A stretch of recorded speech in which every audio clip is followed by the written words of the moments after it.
em, pues cosas como donde un niño pueda estar en riesgo, un adulto, una persona que a lo mejor está siendo violentada, una persona que a lo mejor no puede decir que necesita ayuda, pero la necesita, ¿no? Y tampoco es irnos en la idea de que somos superhéroes y vamos a cambiar y vamos a ayudar a todas las personas, ¿no? Pero sí hay este tipo de casos, como por ejemplo específicamente el de Gabriel Fernández, en donde el niño era un niño indefenso, ¿no? El niño no sabía cómo pedir ayuda, no sabía qué cosas eran normales, no sabía qué cosas ya eran categorizadas como abuso, como violencia, ¿no? Y lo que me rompe el corazón es la forma en la que los fiscales manejan el caso, ¿no? Haciendo alusión a que el niño no conoció el amor, ¿no? No conoció el amor de su mamá y se preguntaba todo el tiempo por qué su mamá no lo quería, ¿no? O sea, dentro de su ignorancia del no saber qué era lo que estaba bien y qué era lo que estaba mal, dentro de esa ignorancia había algo que le decía que las cosas no estaban bien, que no era normal. Y hasta le pregunta a la maestra, ¿no? ¿Es normal que los papás le peguen a sus hijos? ¿Qué le contestas a un niño cuando te pregunta eso? O sea, si tú estuvieras en un servicio y un niño te pregunta eso, ¿no? O haz de cuenta, tú eres educador o tú eres, pues no sé, orientador educativo en una escuela y un niño te dice, o sea, ¿es normal? ¿Tú qué le contestas? A ver, me gustaría escuchar sus opiniones, chicos. ¿Qué le dirías a un niño que tiene esa duda de inicio?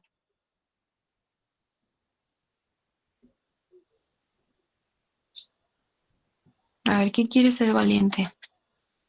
No lo vamos a juzgar, chicos. Yo sé Yo me, est- que a lo mejor... A ver, dime, Israel. bueno, pues, obviamente pues hay que reflexionar más sobre esto, ¿no? Pero así como que dando una respuesta no tan, ahora sí que, oiga la redundancia, tan reflexionada, pues Ujú, obviamente un niño es como que muy arbitrario, no tiene como, como usted lo dice, una buena idea, un buen juicio entre lo que se considera bien o mal. Entonces, ujú, pues primeramente cuando pregunte eso, de que si es normal que los padres golpeen a sus hijos, ujú, pues tendría como que cosa de ver que te indique dónde lo golpearon o que te empiece a explicar por qué causas lo golpearon. Y pues sí, ok. porque hay cosas que, bueno, en nuestra cultura, pues sí, se nos hace tal vez algo normal, una nalgada, un pellizco, como lo veíamos ayer, ¿no? Como los castigos. Pero Ujú, como decían ahí en la docuserie, que no se debe de confundir los castigos con las agresiones. Entonces, cuando un niño me preguntara eso, pues sí, yo trataría como que más de hondar en ver por qué le pegaron, cómo es que le pegaron, con qué le pegaron, si es una conducta que se repita. Obviamente se le explicaría o trataría de ponerlo a palabras del niño, pero sí sería como que hacer esto que no se ve en la docuserie, como que tratar de investigar un poco, pero solo a través del niño y hasta donde pues sea nuestra como responsabilidad, no tanto como que de labor, sino como humana, para saber cómo ujú. tratarlo, para saber si hay que designarlo como con alguna autoridad o algún otro caso. Muy bien. Me gusta mucho tu respuesta, Israel, porque una de las cosas que nosotros empezamos a hacer es precisamente recabar información. No puedes suponer nada, ¿no? No puedes poner palabras en la boca de una persona cuando no te la ha dicho, ¿no? Si una persona no te dice, no utiliza las palabras de violencia o incluso golpes o abuso, no puedes utilizar palabras que vengan de tu juicio, ¿no? Porque a veces escuchamos, y eso me llegó a pasar muchas veces, ¿no? Desde que yo estaba en la escuela, yo decía, no, es que eso es violencia, ¿no? O sea, y que se defienda, ¿no? Y después te das cuenta, es que nunca en su cerebro de la persona te está diciendo, ni siquiera quizá tiene el concepto de violencia. Ujú. O a veces conceptualizan una cosa por otra, ¿no? Como el que llegan y dicen, es que estoy deprimido, ¿no? Porque no come nada más. O no sé, porque llora, ¿no? Pero también hay que normalizar, hay que aprender a diferenciar entre dónde sí es normal y en qué punto empieza a ser anormal. En este caso, por ejemplo, del niño, te digo, me gusta mucho tu respuesta porque hay que ver qué es lo que el niño dice o cómo conceptualiza este término de golpes, ¿no? Si el niño te pregunta, bueno, ¿es normal que tus papás te peguen? Ah, ok. ¿Qué es esto de pegarte, no? Pues sí, o sea, me dan nalgadas, me dan cachetadas, me patean, no sé, por ejemplo. Ah, ok. ¿Cómo lo hacen? ¿En qué momentos? ¿En dónde? ¿Te duele? ¿Te llevan después al médico? ¿Te piden perdón? ¿No? O sea, indagar, preguntar, preguntar. Les decía a sus compañeros, no sé si ustedes sepan, ahorita estamos a cargo de un proyecto muy interesante, la verdad es que está padrísimo y ojalá que llegue al punto en el cuando ustedes estén en octavo, de servicio social. Mm, sus compañeros de octavo están dando asesorías, ¿no? Básicamente, servicio de psicopedagogía. Y entonces han llegado, pues, varios, casos. Y dentro de estos casos nos hemos dado cuenta de muchas cosas. De repente uno siente que aquí ya lo manejas, ¿no? A la perfección, el concepto, sí, la violencia, los tipos de agresión, los estilos de crianza, el bla, bla, bla, o sea, conceptos, conceptos, conceptos, teoría, teoría, teoría. Y entonces llegas al momento de la verdad, ¿no? Yo creo que en un momento en el que todos nos tenemos que enfrentar, y los mismos chicos de octavo se quedan así como, ¿qué digo? Se bloquean, ¿no? Incluso nos han llegado a decir, es que ya no sé qué decir, maestra.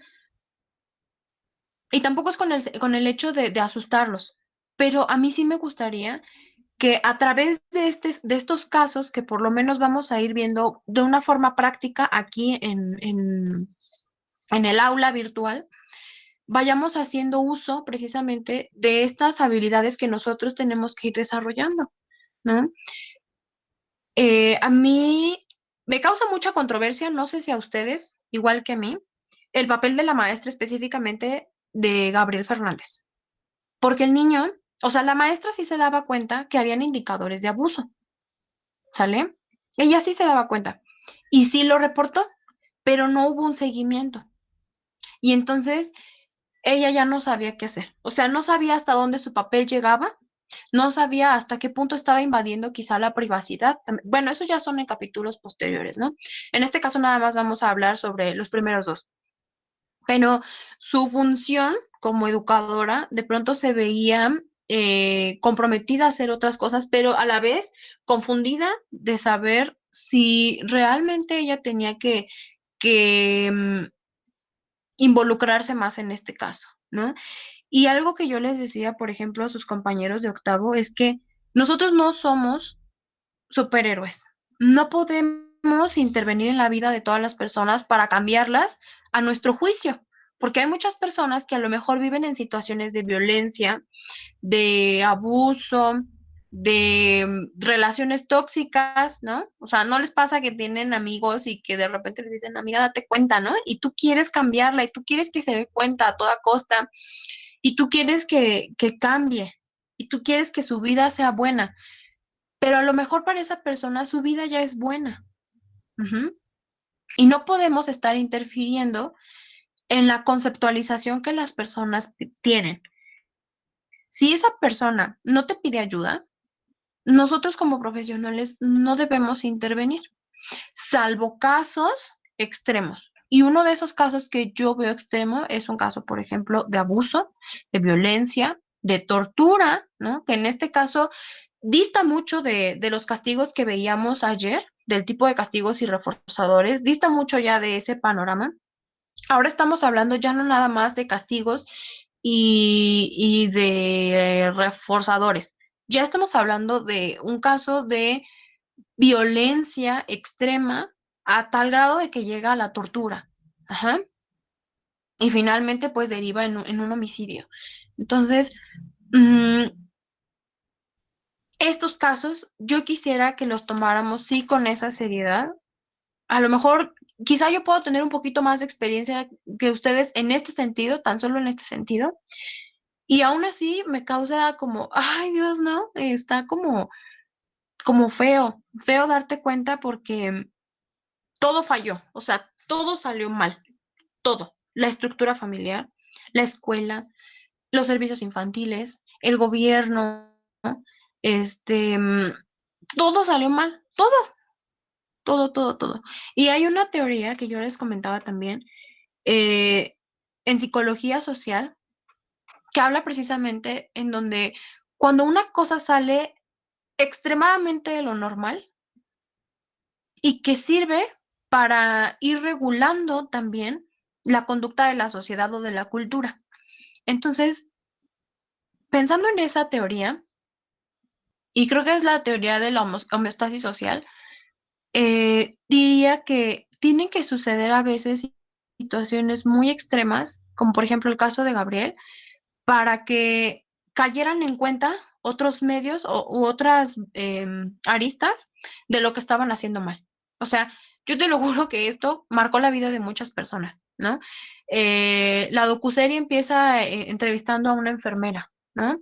Enfermeros, médicos, trabajadores sociales, educadores, padres, vecinos, ¿no? Abogados.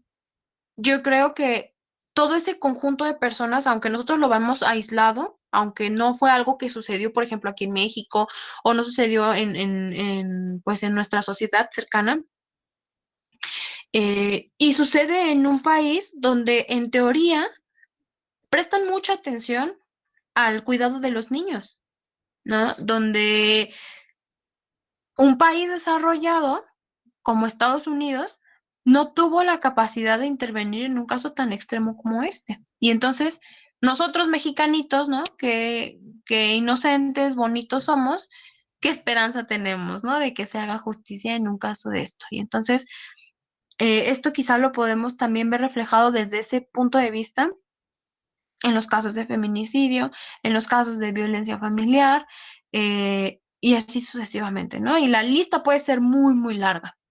Pero bueno, después de todo mi discurso y mi, mis quejas con la vida, díganme, hasta este punto ustedes cómo se han sentido con la serie. ¿Se han sentido perturbados? ¿Lo ven como algo normal? ¿Les ha ayudado a lo mejor a captar algunas cosas? ¿No les está gustando? O sea, se vale que digan no me gusta, se vale que digan a mí la neta es que sí me está gustando, me interesa, ya me la eché toda.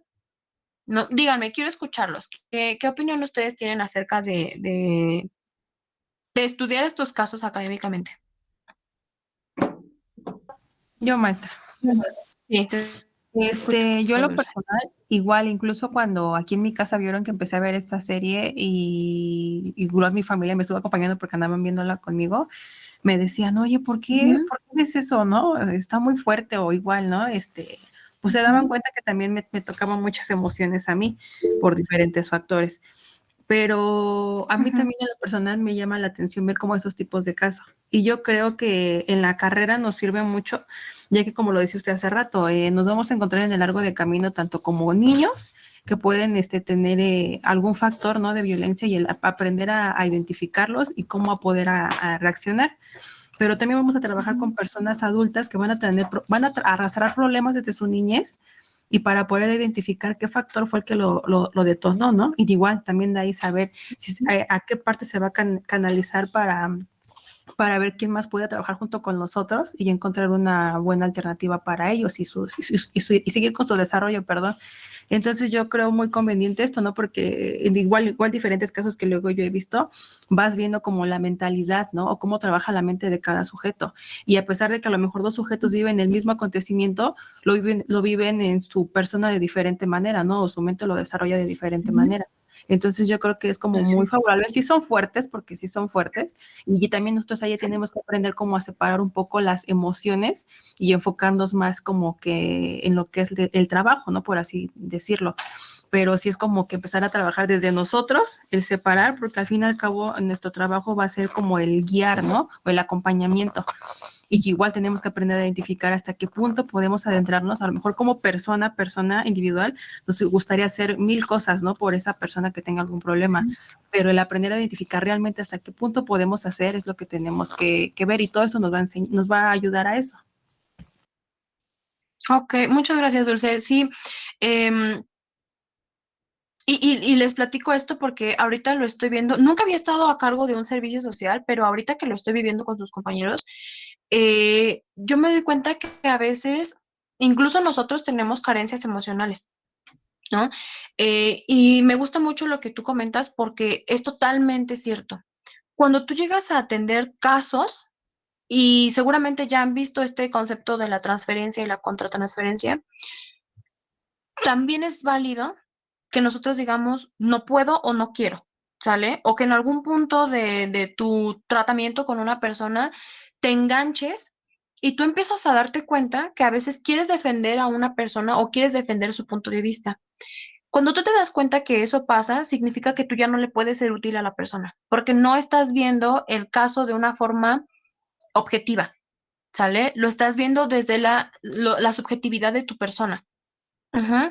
Desde tu historia de vida, desde tus carencias emocionales, desde tus carencias afectivas, ¿no? Y a veces depositamos muchas cosas de nosotros en otras personas. Ujú. Y eso es bien importante darte cuenta porque creo que una de las cosas que a mí también me ayudó a foguearme en estos temas fue precisamente cuando estudié psicología forense. Y nos ponían casos que la verdad es que yo nunca me había puesto a desglosar así un caso. Y entonces nos ponían casos de mujeres violadas, de mujeres asesinadas, de niños asesinados, de niños torturados, de niños violados. Y yo decía, es que yo no tengo necesidad de estar viendo estos casos, ¿no? Tontamente. Pero después me puse a pensar, ¿y entonces cómo voy a abordar un caso de una persona que a lo mejor sufrió un secuestro, maltrato, violencia, una violación, ¿no? Y, y yo sé que a lo mejor al principio puede ser perturbador, puede ser complicado incluso de digerir, pero esas cosas siguen sucediendo. O sea, y no porque tú te apartes de esta población, va a dejar de suceder en el mundo. Por el contrario, yo encuentro más benéfico eh, desarrollar habilidades. Quizás si no te quieres dedicar a esto, no lo hagas, ¿no? Pero sí desarrollar habilidades que a ti mismo te puedan ayudar, ¿no? Tanto en tu persona como a lo mejor en tu ejercicio profesional. Ujú. ¿Alguien más quería comentar algo ya para pasar a nuestro documento? Yo, pues mi Sí. parte no me gusta ver este tipo de series, más cuando se tratan de abusos a menores, o sea, niños, no me gusta ver maltrato infantil, pero Sí. como usted dice y mis compañeros mencionan, es muy importante que nosotros tengamos viva esas experiencias para que en un futuro, espero que no, si nos encontramos con ese tipo de situaciones sepamos qué hacer y no lleguemos en blanco. Y esto me recordó a mí un caso de que no sé cómo la maestra no, ya no supe cómo lo terminó, pero la situación fue de que era de kinder y la profesora Ujú, pues habían egresado de vacaciones.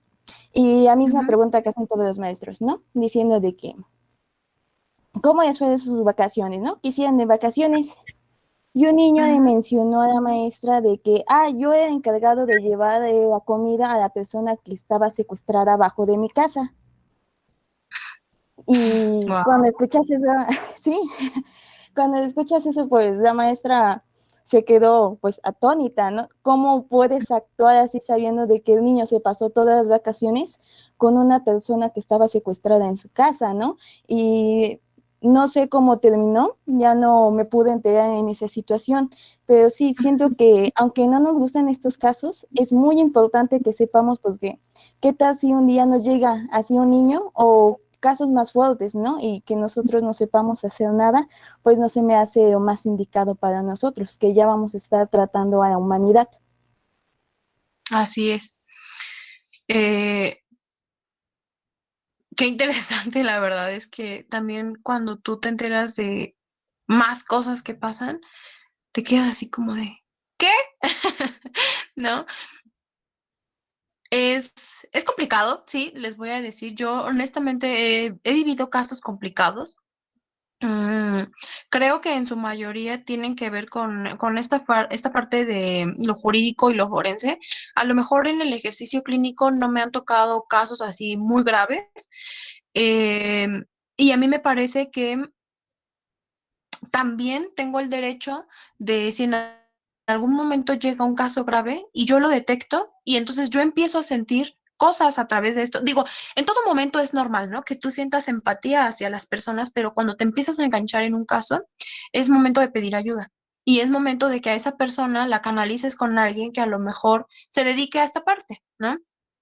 Eh, tengo compañeros, tengo colegas que han tenido casos de indicadores de abuso sexual y me han pedido ayuda, ¿no? Me han pedido que, por ejemplo, para diagnosticar en las pruebas proyectivas, y hay indicadores muy claros.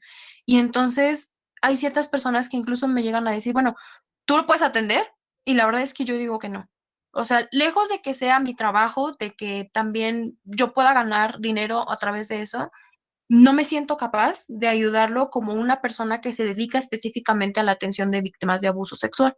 Ujú. Entonces, también estamos en el derecho de decir no quiero o no puedo, ¿vale? Y es completamente aceptable. Entonces, eh, bueno, muchas gracias por sus comentarios. La verdad es que a mí también me ayudan mucho porque me ayudan también a saber e ir regulando como qué cosas sí y qué cosas no. ¿Alguien más quiere hacer algún otro comentario o ya nos pasamos a nuestra presentación? Bueno, a nuestro Yo, documento para ir llenando. Sí, te escucho. ay, bueno, yo pienso que a la vez sí Ok. está bien que veamos este tipo de series, porque pues ya Ujú, sabríamos en cierto aspecto como que la noción, ¿no? Yo tuve la ujú, experiencia, bueno, yo hice mi servicio social en un materno infantil y nos llegó un ujú, niño de 5 años que lo utilizaban para prostituirlo, ¿no? Y te quedas pensando, ¿no? Es complejo y pues no sabes cómo relacionarte con ese niño, ¿no? Porque pues ujú, lo ves tan inocente y tan así, te quedas pensando cómo es que hay personas que hacen eso a pequeños ujú, tan inocentes, ¿no? Y pues tiene razón en que pues en ocasiones pues sí podemos decir, no, pues no puedo apoyarlo, ¿no? Porque pues uno no, bueno, yo en ese aspecto como que soy como que muy sentimental y pues no podría. ujú. Y pues en cierto Sí, aspecto pues bueno, pues saberlo, pero pues a la vez es muy complejo y siento que es muy difícil. Bueno, para mí así lo es. sí, es complejo, tiene su grado de complejidad. Y algo que también yo les decía es que en la cultura mexicana, eh, hasta cierto punto ha sido normalizada la violencia, ¿no? El control, por ejemplo, de tu pareja hacia ti, el control quizá a través del dinero, de las salidas, de tus redes de apoyo, en que los padres también de repente llegan a ser muy aprensivos con sus hijos, ¿no? Que no puedes salir, pero no porque estés castigado, sino a veces por el hecho de que no quiero que salgas, ¿no? Tú eres mío y me perteneces y entonces también vas a hacer lo que yo te diga, ¿no? Toda esta situación ha sido normalizada en México, ¿no? Incluso el que a los niños se les pegue también ha sido normalizado. Ayer lo veíamos. Hay un tipo de castigo y que es natural, que a lo mejor de repente darle una nalgada a un niño porque se portó muy mal y que a lo mejor no es malo, ¿no? Pero no utilizarlo como un medio recurrente de correctivo, una forma de corrección. Ujú. Entonces también aprender a diferenciar entre lo polarizado, ¿no? De no caer en la parte de ser totalmente flexible a las peticiones de los niños, pero tampoco ser tan estricto y tan duro también con los niños, ¿no? Y por ahí decía, me parece, Anaí, ¿no? También aprender a revisar las historias de vida de otras personas, porque ya hemos visto que el estilo de crianza en general de los padres hacia los hijos refleja muchísimo de ellos como persona. Los niños básicamente son el reflejo de lo que los padres son. Y entonces, si los niños de pronto son muy desobedientes, son agresivos, son muy serios, muy reservados, extrovertidos, fácilmente podemos identificar hasta quiénes son sus padres, ¿no? No sé si Itzel querías comentar algo Sí, o ya no. bueno, a mí sí se me hace muy interesante. De hecho, pues yo luego cuando en mis tiempos libres, me gusta ver videos de asesinatos o cosas así, porque se me hace interesante, y más en nuestra licenciatura, en nuestra carrera, para identificar a niños que son así abusados está contraproducente, ¿no? Porque también puede haber casos en que los niños, este, sea al revés, ¿no? Que, que Ujú. ahora sí que pueden hasta ser psicópatas o poder identificar todo ese tipo de cosas. La verdad, yo no me siento también capaz como de tratar con una persona así, no, no sé, pero no sería capaz de hacer algo así. Y creo que usted como profesional, ahorita nos lo está diciendo, que va a ser importante y va a ser pues sí, importante en nuestra carrera y usted como profesional ya tiene la experiencia, ya tiene esa parte de vivirlo y yo creo que usted como profesional pues sí es importante para nosotros y ya. Ah, ok. Sí, digo, tampoco es como que yo tenga la experiencia del mundo, pero quizá, y yo espero que en algún punto esto también los pueda ayudar a lo mejor a ustedes. Y recuerden, ¿no? Recuerdo que una vez en una clase comentamos esto, ¿no? Y me acuerdo que en el libro, que en la clase se vio y revisamos, ¿no? O sea, que te den cosas que sean para crecimiento tanto personal como profesional, ¿no?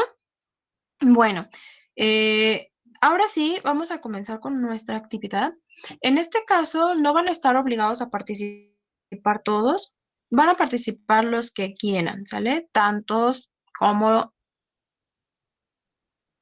quieran y también se pueda, ¿no? Yo espero que tampoco esté como muy atropellada las participaciones, pero vamos a ir viendo cada una de las esferas del desarrollo. Ujú. Vamos a comenzar por el desarrollo físico. Dentro de estos dos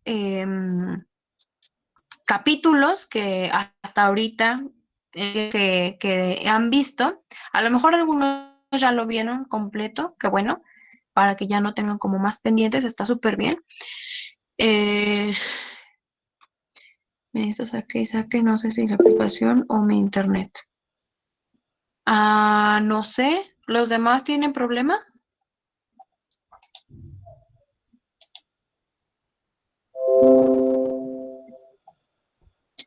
Hace ratito yo tuve por ahí una complicación con el internet, pero pues salí, entré, volví a acceder con la cuenta y todo, y ya estuvo muy bien. Entonces, no sé, igual ustedes díganme si me escuchan bien, si en algún momento se está cortando o lo que sea, ¿no? Porque no sé si sea el mío o nada más sea de ustedes, o sea, en aislado. ¿Me escuchan bien? ¿Todo bien? ¿No se ha cortado? Sí, todo bien, Todo maestra. bien, maestra. Todo bien, maestra. Bueno.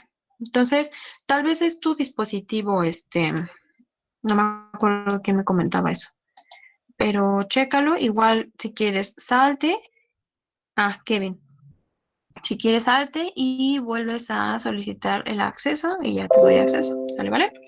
Bueno, ahora sí, bueno, en este documento nosotros vamos a ir vertiendo como todas esos datos de los cuales nosotros nos empezamos a dar cuenta, ¿sale?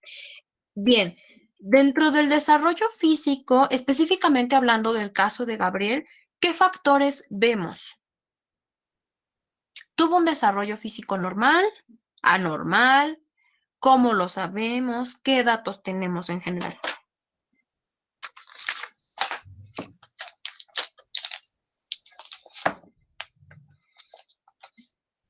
Los escucho. Yo que recuerde, bueno, cuando llega en la primera parte de, bueno, en la primer, ¿cómo se llama? El primer capítulo, Ajá. dicen que el niño tiene desnutrición, entonces, pues sí es parte normal por esa parte de la desnutrición. Muy bien, Israel. Bien, ahora, pregunta también para todos. ¿Qué implicaciones tiene la desnutrición a nivel de la infancia en un niño?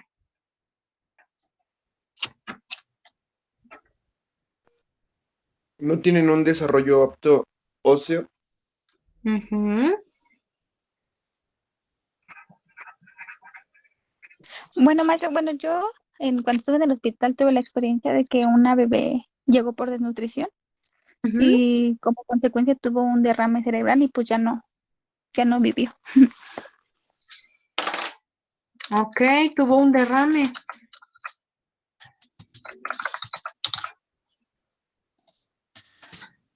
Ujú. ¿Qué más, chicos? Esto lo quiero poner como una de las consecuencias posibles que se pueden dar, ¿vale? En el caso de Gabriel, no se dio un derrame cerebral, pero tuvo otras implicaciones, ¿sale? ¿Qué otra cosa? Sí, la desnutrición. Por obviedad, ¿qué tipo de consecuencias ocasiona un caso de desnutrición en los niños? No se desarrollan bien los huesos. ¿Qué otra cosa no se desarrolla bien? El sistema inmunológico. El sistema inmunológico.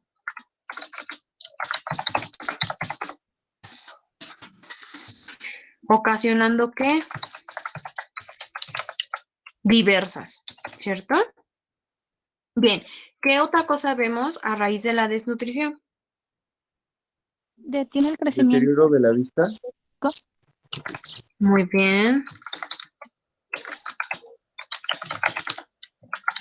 Pero a mí me gustaría decir en general de todos los sentidos y órganos o sistemas, ¿no?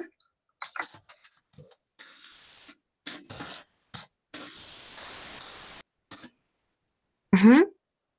Va a tener alteraciones, ¿no? Quizá alteraciones perceptuales, quizá alteraciones del procesamiento de información, alteraciones de atención, y aquí me gustaría ponerlo, ¿vale? Una cosa puede desencadenar otras cosas, ¿no? Por ejemplo,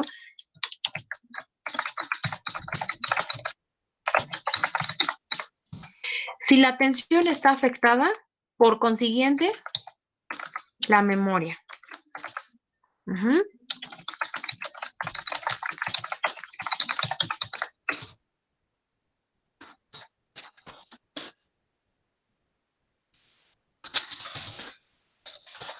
Bien, ¿qué otra cosa? Y esto es súper, a mí me parece que un dato súper, súper, súper que hay que destacar en en este punto.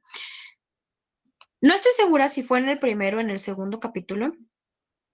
Cuando se hace la autopsia del niño y reporta el médico los resultados hallados, ¿qué cosa dijo acerca de su desarrollo?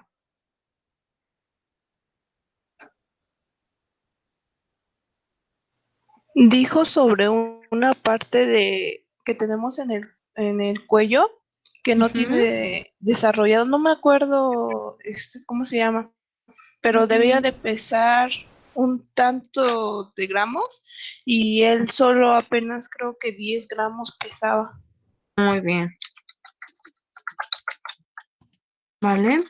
Esta glándula es la encargada de qué?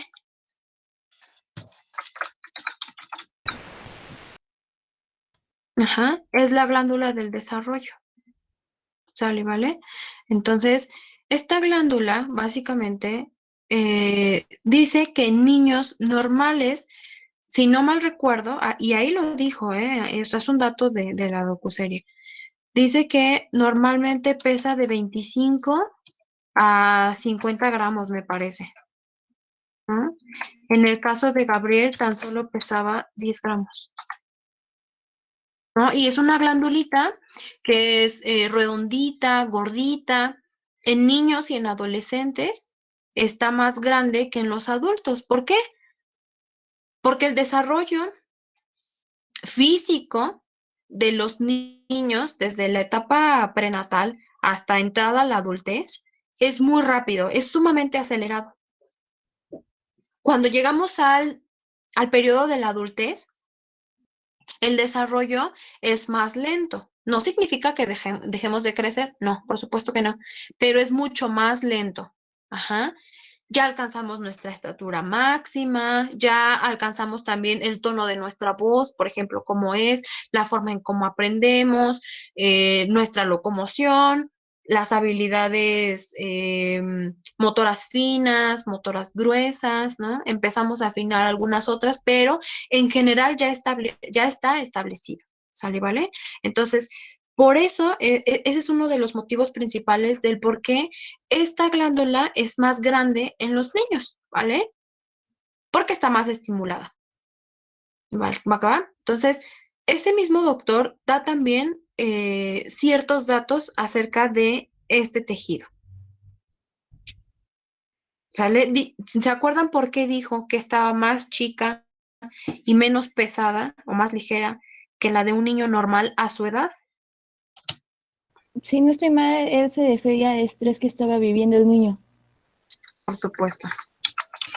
El factor estrés es algo sumamente importante, ¿sale? Cuando vemos a un niño que está constantemente llorando, que constantemente tiene miedo, preocupaciones, ¿no?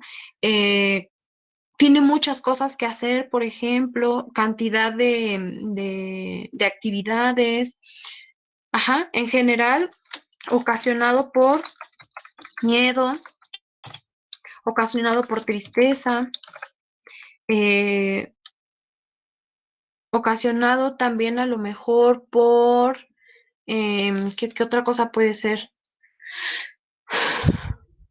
Enojo,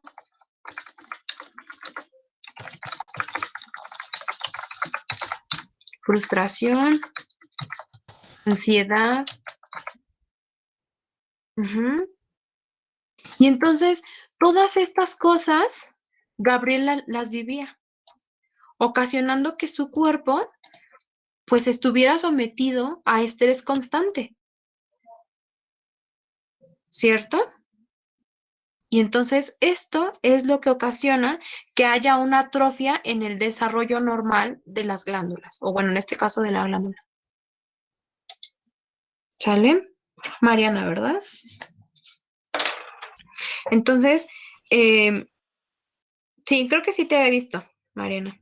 Es que tengo el otro dispositivo conectado, entonces de repente así los busco rapidísimo cuando tienen pues, sus micrófonos, activados. Ok, está bien, maestra. Sale, y vale. ¿Vale? ¿Qué otros datos tenemos acerca del desarrollo físico?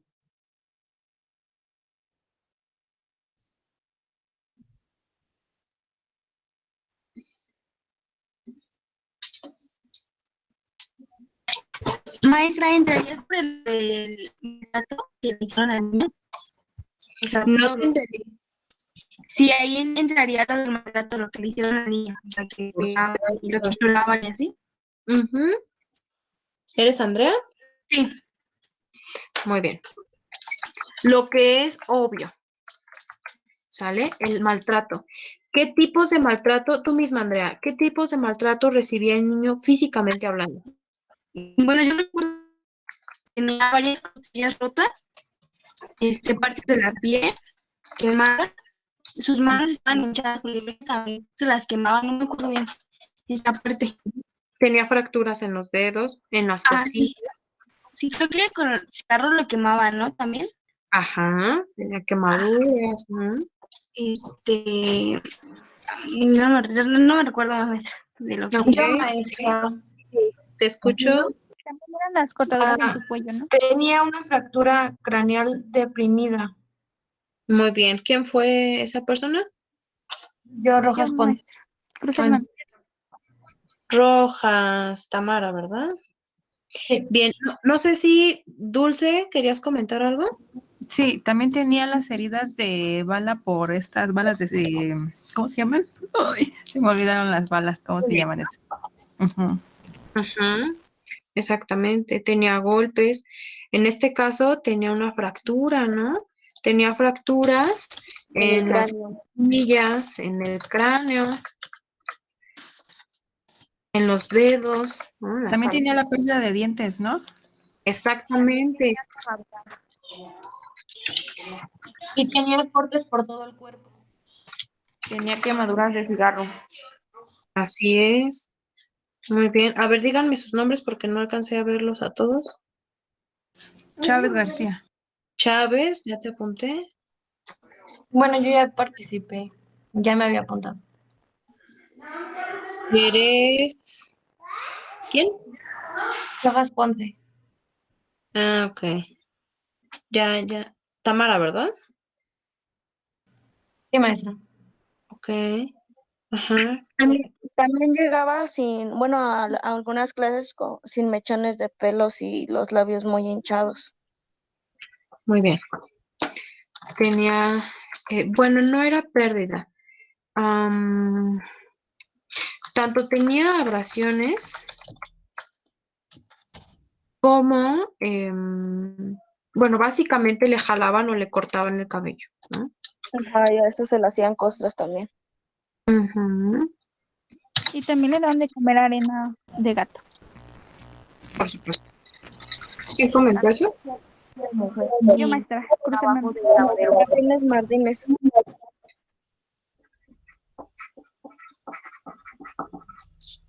Cruz Hernández, ok. Ujú. Entonces, Disculpe, maestra, sí me puso Martínez Martínez. participación. ¿quién eres? Ramos Martínez. A mí también, maestra. Vamos a ver. Ramos, sí tienes participación. ¿Quién más? Martínez Martínez. también. Mendoza Soto, maestra. Mendoza. ¿Qué comentaste, Mendoza? Lo de las quemaduras del cigarro que dormía abajo del lavadero o lavabo y que lo vestían de mujer. Muy bien. Esto a mí me gustaría ponerlo aquí, ¿vale? Sí, maestra, ahí entraría la sería maltrato psicológico y también que le gritaban, ¿no? Que era gay. Por supuesto. Entonces, en este proceso vemos muchas cosas, ¿sale? Desde el que lo ridiculizaban, hablaban de él, le gritaban, lo insultaban, era por esta idea principal, ¿no? Además de otras cosas, ¿cierto? Em, También no insultos, lo dejaban ir al baño. gritos, por supuesto, privaciones, burlas, ridiculización. Lo encerraban en un como mueble o no, no me acuerdo qué era. Como era le cerraban la puerta creo con candado con algo para Ujú. que no pudiera salir. Aquí también lo ataban, ¿no? Le tapaban los ojos, le ataban los pies con esposas, y me parece que los brazos también se los ataban. Entonces el niño no podía ni moverse. Entonces, en esta parte de desnutrición, creo que también entraría el que lo obligaban a comer arena de gatos, ¿cierto? También le cubrían la boca. ¿También qué, perdón? Le cubrían la boca. Le cubrían la boca, ¿no? Para que no hablara y no viera. Y eso también de que como le hacían comer arena de gato, perdió reservas de grasa. Muy bien, ¿no? Y regresamos a esta parte de la desnutrición. Entonces el niño tenía un impedimento para tener una buena absorción de los alimentos, ¿no? De las vitaminas, ¿no? Y volviendo a ocasionar todo esto, ¿sale? Incluso en una de las partes que a mí me parece como más tristes a lo largo de pues de este caso es precisamente cuando el médico reporta esta parte, ¿no? Que dijo, ¿qué es esto, no? Que tiene en el estómago cuando se hace la autopsia. ¿Qué tiene en el estómago? Y se da cuenta que es arena de gato, ¿no? Y algo bien interesante, y no sé si lo recuerdan, en el primer capítulo específicamente lo decía, y creo que fue una de las periodistas lo obligaban a comer la arena de los gatos, las heces de los gatos, y pues por supuesto que esto es pues un estímulo aversivo. El niño vomitaba y entonces lo obligaban a comerse también su vómito, ¿no? Cuando tenía que hacer sus necesidades fisiológicas como defecar o orinar, puesto que no podía salir de esta como alacena, no me acuerdo cómo se llama tampoco este mueble, como una cómoda, bueno, no era una cómoda, como una alacenita. Era el mueble de un lavabo. Ajá, sí, ¿no? Como para contener cosas, ¿no? Em, tenía que hacerlas ahí, ¿no? Y después, por supuesto que tenía que limpiar, ¿sale? Entonces, bueno, ¿qué otra cosa podemos ver en cuanto al desarrollo físico? También sus hermanos relatan que el niño veía todo, estaba dentro del mueble y lo veía todo por una rendijita. Ajá. Sus hermanos, ¿no? Le llegaban a pasar como un poquito de comida, que un plátano, que algunas semillas o algo así, porque pues imagínense, los niños también generaban empatía hacia la situación que estaba viviendo el niño. Sí, ellos hasta dijeron en las audiencias que cómo fue lo que pasó, que su mamá le pegó con el balde en la boca y todo lo que le hicieron. Así es, por supuesto. Em, Otra de las cosas, y que a mí la verdad se me olvidó ayer pedirles que investigaran, pero seguramente alguien de ustedes ya sabe a qué se refiere este término. ¿Han escuchado el término de el chivo expiatorio? Es el que nos comentó ayer, ¿no? Que se relacionaba más el maltrato como a un hijo en específico, o sea, por ejemplo, en este caso del niño, Ajá. él era como el agredido en más ocasiones que demás hermanos. Y era, pues sí, la víctima en este caso. Muy bien. Así con sus celulares, los que puedan utilizarlo, googleen rápidamente qué es eso del chivo expiatorio. Culpar a una persona de culpas, que no, ay, ¿cómo se le dice? Como que no son sus culpas, son, Ujú. Que no le corresponden. ándele, eso. Jacqueline. Sí. Ajá. Entonces, es un fenómeno que sucede en muchas dinámicas familiares. Ujú. Mm, Cuando, por ejemplo, yo en mi ejercicio profesional me encuentro, y casi siempre pasa, que hay un niño y la terapia familiar sistémica dice que hay una persona específica del sistema, en este caso de la familia, que refleja los síntomas de las enfermedades de la familia. Entonces, básicamente, ¿cuál es el precepto principal de esta teoría? Cualquier cosa que suceda, que una persona empiece a ser disfuncional, ¿no? En una familia, en la escuela, que empiece a comportarse de una forma anormal, este tipo de terapia apunta a que hay que revisar el contexto familiar, ¿no? Porque nosotros nacemos y crecemos y nuestro primer contacto social es a través de la familia. Es más, nosotros vivimos en una familia, ¿no? Incluso aunque vivamos solos, ¿vale? Estamos en contacto a lo mejor con las personas que nos criaron, ¿no? Nuestros abuelitos, nuestros papás, etcétera, etcétera. Y entonces, en esta dinámica, encontramos que una persona empieza a manifestar un síntoma dependiendo de la forma en la que se ha estado dando la dinámica familiar.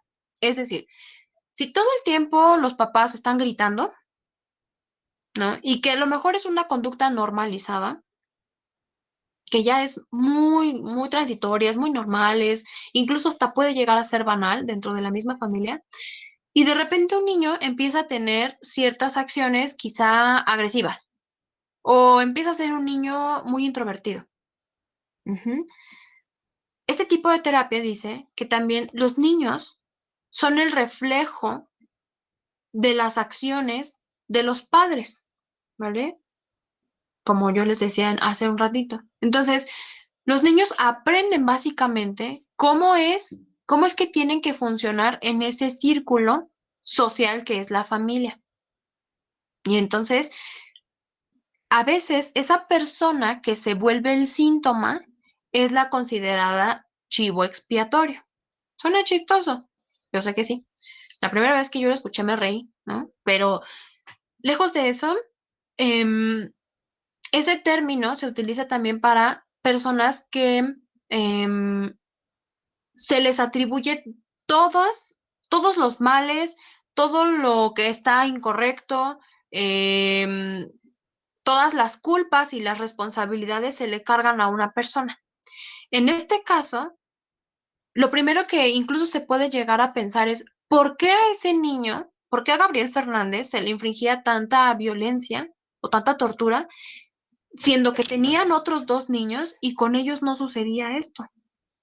¿No? Entonces, desde un punto de vista familiar, sistémico familiar, hablamos precisamente del fenómeno del chivo expiatorio. Ujú.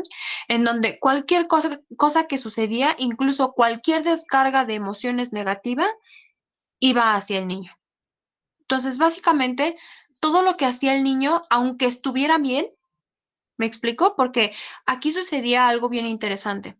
El niño decía, ya me voy a portar bien, ¿vale? Pero no hay ningún indicio de que el niño se portara mal, ¿sabes? O sea, no era como de que desobedeciera a su mamá, como que se saliera, porque ni siquiera tenía permiso de salir.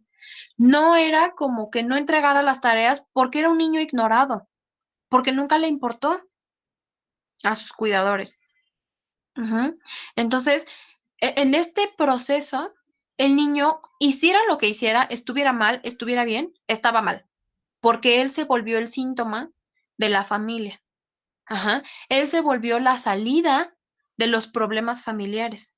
Y entonces por eso descargaban tanta ira, aunado a que la homofobia de Isauro, ¿no? Que tenía hacia el niño, porque decía que tenía acciones de, pues, de gay, de homosexual, y esto fue básicamente por la idea que se implantó de que sus primeros cuidadores eran una pareja homosexual, ¿no? Y que entonces él también ya se había vuelto homosexual, ¿vale? Entonces, en este proceso del chivo expiatorio, pues el niño se volvió la burla, la ridiculización, el punto de descarga emocional, de descarga incluso de las frustraciones, ¿no? Y no sé si a ustedes también les haya causado también como un poco de ruido el que Isauro era guardia de seguridad, ¿no? Una persona que en teoría debería estar a cargo de asegurarse que en cierto lugar se establezca el bienestar de las personas, ¿cierto? Y entonces es incongruente pensar que cómo es que esta persona se dedicaba a esto, pero llegando a casa era completamente diferente, ¿no? Incluso de que cuidaba a algunos viejitos, ¿no?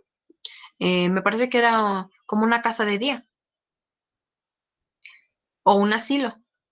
Y entonces tú dices, bueno, ¿cómo es que una persona puede mostrarse completamente diferente de cómo yo creo que es o cómo se ha comportado conmigo? Ajá. También existe este fenómeno de la manipulación y ya vamos a revisar los tipos de personalidad de los dos, tanto de Pearl como de Isauro. Ajá, porque ocurre algo bien interesante, bien chistoso, que no sé si ustedes en el semestre anterior en personalidad revisaron trastornos de personalidad.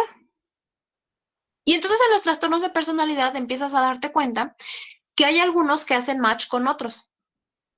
No sé si se han dado cuenta sobre eso. Por ejemplo, sucede que las personas con una personalidad narcisista de repente hacen match con una persona em, masoquista o depresiva. Ujú. Incluso algunas personas, como por ejemplo los limítrofe, hacen match con personas histriónicas. Y es porque básicamente se complementan. Ajá, entonces ocurre un fenómeno muy similar aquí. Pearl era una mujer que tenía un pues disminuido nivel de coeficiente intelectual, o lo que podríamos llamar como un retraso mental o cognitivo, y entonces con todo y eso manipulaba a Isauro. ¿no? Porque dentro de las cosas que se dieron cuenta a lo largo del caso es que ella manipulaba a Isauro y él era su instrumento para que ella actuara, ¿no? A través de él. Y entonces dicen, bueno, ¿cómo es que una persona también tiene la capacidad, ¿no? Principalmente hablando de Isauro, tiene la capacidad de ser manipulado por otras personas, de aceptar lo que te digan y de llevarlos a cabo, ¿no? Sobre todo cuando tú sabes en tu juicio que eso no es correcto, que no está bien. ¿Sí me explico? Entonces, por ejemplo, no creo que no lo platiqué con ustedes, pero hace tiempo tuve una amiguita y me gustaría ejemplificar con este caso. Tuve una amiguita que tuvo muchos problemas en la escuela, muchos problemas, ¿no? Ella era el chivo expiatorio del salón, ¿no? Eh, y que incluso cualquier cosa que sucedía era ella, ¿no? Todo lo que pasaba. Entonces, ella era una niña muy tranquila, no era una niña problemática porque no lo era. Sufrió mucho tiempo por burlas, por lo que tú quieras, bullying en general en la escuela. Y a esta niña, pues algo bien curioso que tenía era que a pesar de que no era una niña sucia o de que no era una niña que, pues no sé, que estuviera como desaliñada o algo así, la llamaban de una forma muy cruel. Y yo digo cruel ahorita porque pues a lo mejor ya con el conocimiento que tengo, con la conciencia que a lo mejor he generado, tanto con los años como con la profesión, das cuenta que esto es muy cruel, ¿no? O sea, es muy feo. Y le llamaban la piojo. Y entonces, en ese momento, cuando les digo que, o sea, iba conmigo en la escuelita, en la primaria específicamente, era una niña que era el blanco de burlas, ¿no? De burlas, le pateaban, por ejemplo, balones, le caían en la cabeza, la aventaban, se caía, constantemente tenía raspones, ¿no? Le escondían sus mochilas, sus cosas, se las echaban a la basura, le pegaban chicles en el cabello, ¿no? O sea, esa niña realmente sufrió mucho abuso, ¿no? Por parte de otros compañeros e incluso de otros niños de otros salones, ¿no? Entonces, eh, en algún momento, al principio yo no era su amiga, ¿no? Porque yo también tenía juicios y yo decía, ay, no, a lo mejor sí tiene piojitos, ¿no? Pero también en mi ignorancia, porque nunca me había permitido acercarme. Entonces, llegó un momento y creo que fue hasta quinto año, vaya, la conocí como desde, no recuerdo si desde primero o segundo, y toda la vida fue esto, ¿no? Y aún así, con todo y eso, o sea, su mamá constantemente estaba yendo a la escuela, ¿no? Que porque ya le habían cortado la trenza a la niña, que porque ya le habían escondido sus útiles y no encontraba su mochila, ¿no? No tenía con qué hacer tarea, le habían robado su monedero, o sea, cosas por el estilo, ¿no? Eh, a pesar de que su mamá constantemente estaba yendo a la escuela, esta niña seguía yendo. Incluso la mamá nunca la sacó de la escuela, ¿no? O sea, yo la verdad poniéndome en su lugar, yo diría, pues a la fregada, ¿no? Mejor la cambio de escuela y que tenga un nuevo inicio, ¿no? Pero bueno, la mamá se obstinaba en que tenía que estar ahí y que también exigía el respeto para su hija, ¿no? Aunque realmente los maestros nunca hicieron nada. Y eso es algo que yo lo recuerdo y sí lo recuerdo como con pues no sé, con un pequeño tinte de tristeza, porque hoy a lo mejor que yo ya soy un adulto y que puedo discernir quizá entre ese tipo de cosas y si estuviera en mis manos, por supuesto que yo hubiera intervenido, ¿no? En este caso, los profesores no hacían nada. Yo nunca vi que un profesor le llamara la atención a otros niños por haber infligido ese tipo de violencia hacia la niña, ¿no? En este caso, a esta chica. Obviamente no les voy a dar su nombre, ¿no? Pero a esta niña, ¿no? Nunca un profesor intervino, nunca un coordinador ni el director, yo nunca, jamás en la vida encontré eso. Incluso cuando mi mamá llegaba a ir a las juntas, ¿no? Ya saben que los papás van a las juntitas. a veces yo tenía esa curiosidad y yo le preguntaba, bueno, ¿qué dijeron? ¿Ah? Y mi mamá obviamente sabía quiénes eran mis amigos. ¿Qué tal que mi mamá no sabía que yo formaba parte de esos niños que eran abusadores, ¿no? De esta niña. Y mi mamá nunca me preguntó, oye, ¿quién es esta niña? ¿O por qué hablan de ella? ¿Qué le hacen? Me explico, o sea, no era un tema que incluso se tocara con los padres de familia. Sí me explico, o sea, también era un caso de negligencia desde la escuela. Y que la verdad a mí sí me da mucha tristeza que en nuestro contexto sea tan normalizada la violencia.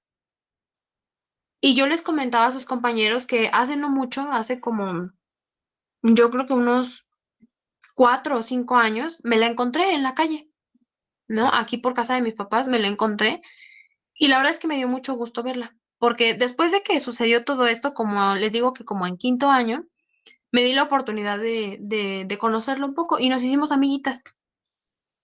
Y luego yo era una niña muy criticada porque me decían, ay, ¿cómo te juntas con esa? Y no sé qué, o sea, ¿me explico?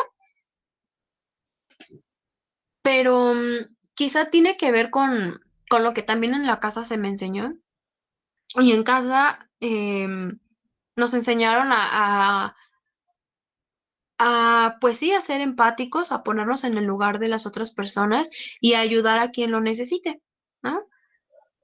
Y entonces recuerdo que, pues que le empecé a hablar y salimos de la escuela y perdimos pista, ¿no? Yo la verdad ya no supe nada de ella, no la vi en todo ese periodo de la secundaria ni la prepa, creo que fue casi como cuando terminé la universidad, algo así que yo la vi.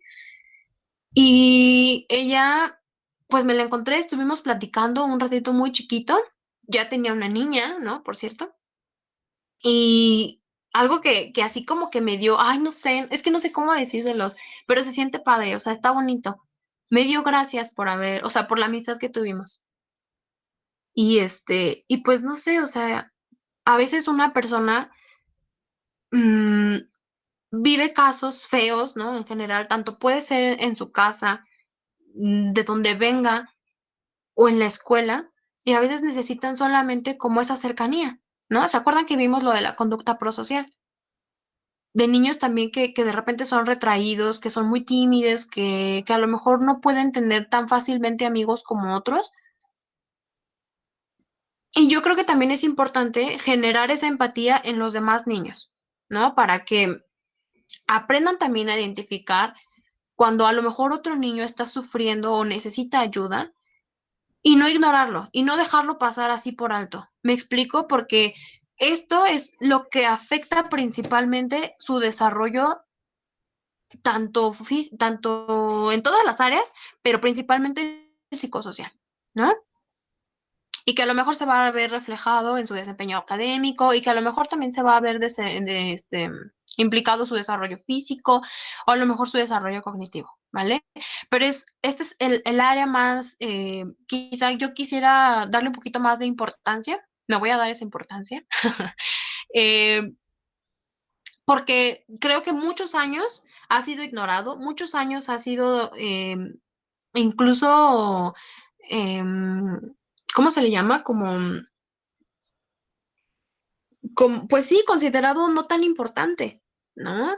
Eh, y hoy día me parece que el desarrollo emocional ha adquirido un poco más de importancia porque hay más información, porque han cambiado los estilos de crianza, porque también se ha implementado más esta educación emocional, ¿sale?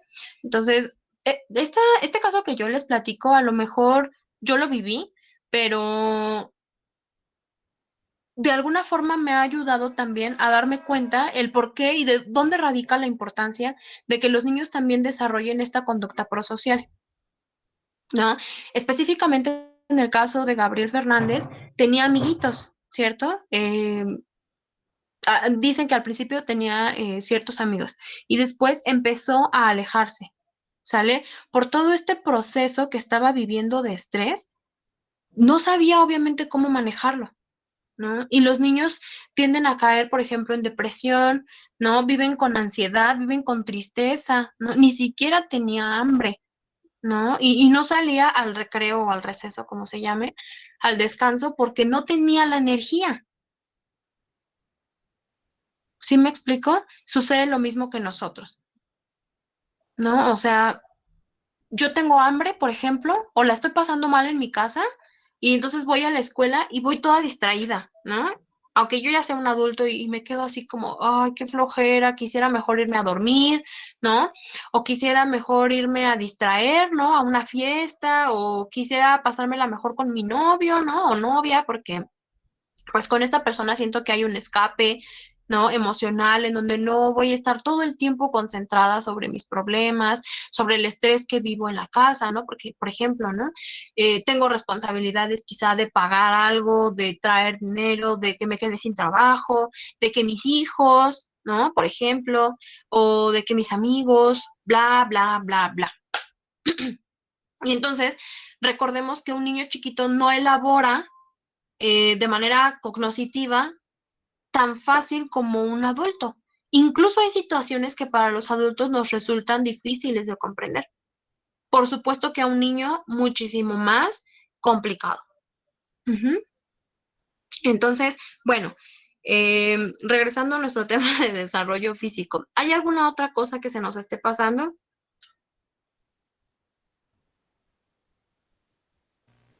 También podría ser de la escopeta de perdigones, ¿no? Que tenía balas en su cuerpo.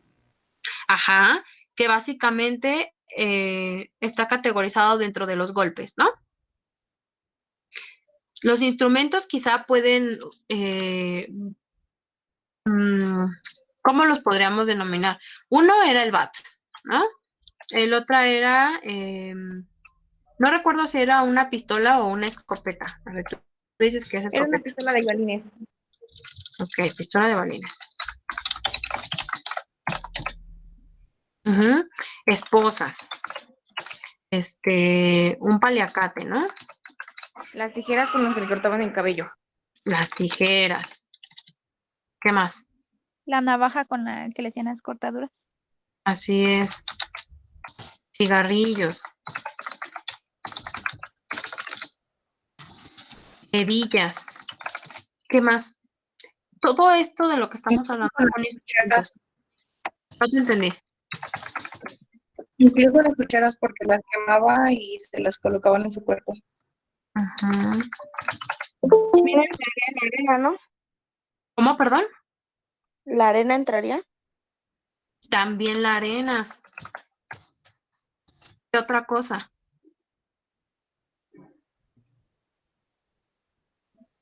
Ya tenemos el bat, la pistola. Ah, el mueble. Ese también entra como un instrumento. El mueble que dijimos que era que estaba debajo de una tarja, ¿no? Ajá. Los vestidos. ¿Qué otras cosas? También podría ser los trapos con los que la hacían limpiar y después comérselo o algo así. ¿El trapo? Y decía ahí, bueno, decía que lo hacían que se limpiara con su misma ropa y después comérselo, algo así, en la película. Bueno, su vómito. Ah, bueno, eso sí. Ajá. Ya pusimos la arena, ¿verdad? La arena. ¿Qué otra cosa? Que servía como instrumento de, pues, agresión. Creo que ya, ¿verdad? Ya los abarcamos todos. Mm, ujú. A mí me parece que esos ya son todos, ¿no? Que tiene que ver, pues, precisamente con el maltrato.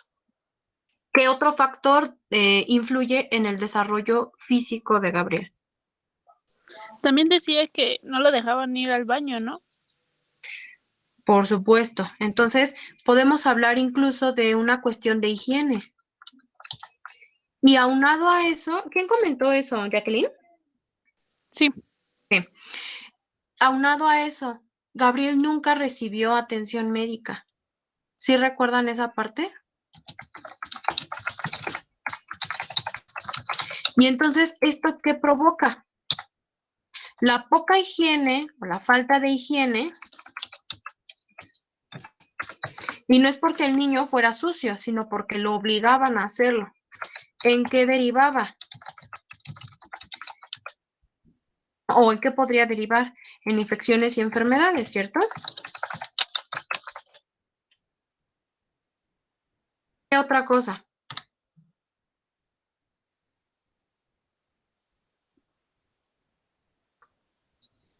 Quizá ya abordaríamos lo del desarrollo físico, ¿no?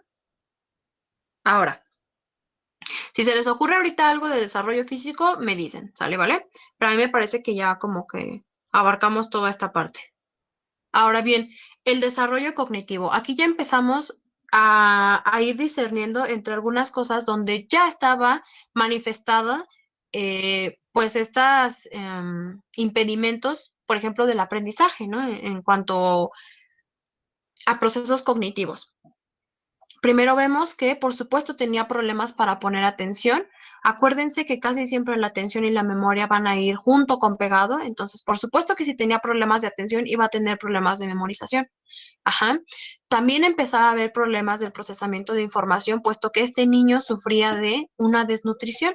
La desnutrición provoca que no haya un buen funcionamiento del cerebro y absorción, obviamente, de nutrientes, ¿no? Que al final te van a servir, pues, para pensar, para hacer todas las funciones cognitivas que necesitamos, ¿no?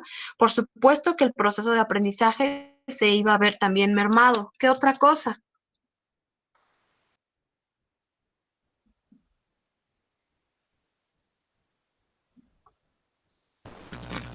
Yo podría decir, así como que especulando con todo lo que vivió, que como que generó cierto miedo a expresarse, porque por ejemplo con sus padres los maltrataban, la maestra pues prácticamente no le ayudaba. Y se menciona en el segundo capítulo que cuando fueron los agentes, esos mismos agentes lo amenazaron que dejara de mentir. Exactamente. Entonces, el niño, incluso existe una cosa que se llama, ¿cómo se llama? Bueno, ahorita me acuerdo, que tiene que ver con que no comprendes la realidad de la forma en la que normalmente la gente la comprende. Esta distorsión, pues es una distorsión. Ajá. Distorsión cognitiva. ¿Vale? ¿Cómo lo vemos reflejado? Desde el punto en el que el niño preguntaba si era normal que los padres lo golpearan, ¿no? Que lo ignoraran. Que no acudieran tampoco, por ejemplo, a la escuela, a sus recitales, a los premios. ¿Recuerdan que se ganó un premio por lectura y nadie fue? ¿No? Que lo dejaran solo. Bueno, quizá lo dejaría aquí como el que lo ignoraran. Y entonces, esta distorsión cognitiva es ocasionada en la mayoría de los casos de violencia. Porque hay una comprensión de la realidad alterada. ¿Vale? Vayan tomando apunte.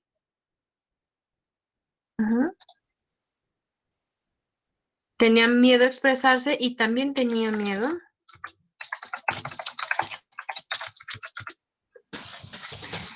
a la autoridad.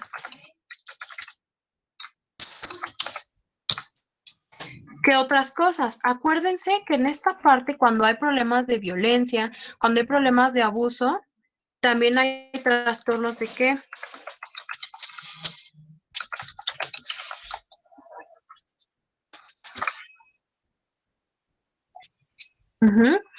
Empezando por la parte en que ni siquiera podía dormir en una cama. Por supuesto que su cuerpo no iba a descansar y su mente, junto con el estrés, pues no le iba a permitir estar en un descanso pleno, ¿no? Bueno, chicos, hasta aquí la vamos a dejar, ya es la 1:30. Nada más revisen, esto les va a quedar de tarea, únicamente revisen, por favor, en sus apuntes del semestre pasado de Psicología de la Personalidad, revisen los trastornos de personalidad, que eso vamos a abarcar el día de mañana, ¿vale? Que tiene que ver con el tipo de personalidad de Isauro, pero también con el tipo de personalidad de Pearl, el papá y de la mamá. ¿Sale, vale? Maestra. Ok, Sí, maestra. bueno, ¿alguien hizo falta de pasar lista? Creo que no, ¿verdad? Yo, maestra, no sé si me escucho, es que mi celular se traba mucho y no sé si... Ok, a ver, dame tus apellidos. Mendoza Soto. Maestra, chicos, buenas tardes. Hola, No se desconecten, porfa, chicos. ¿Me ok. regalan 5 minutos? Muchas gracias, maestra. Sí, ¿de qué? A ver, chiquillos, no se vayan a salir, por favor. ¿Alguien más hizo falta de pasar lista?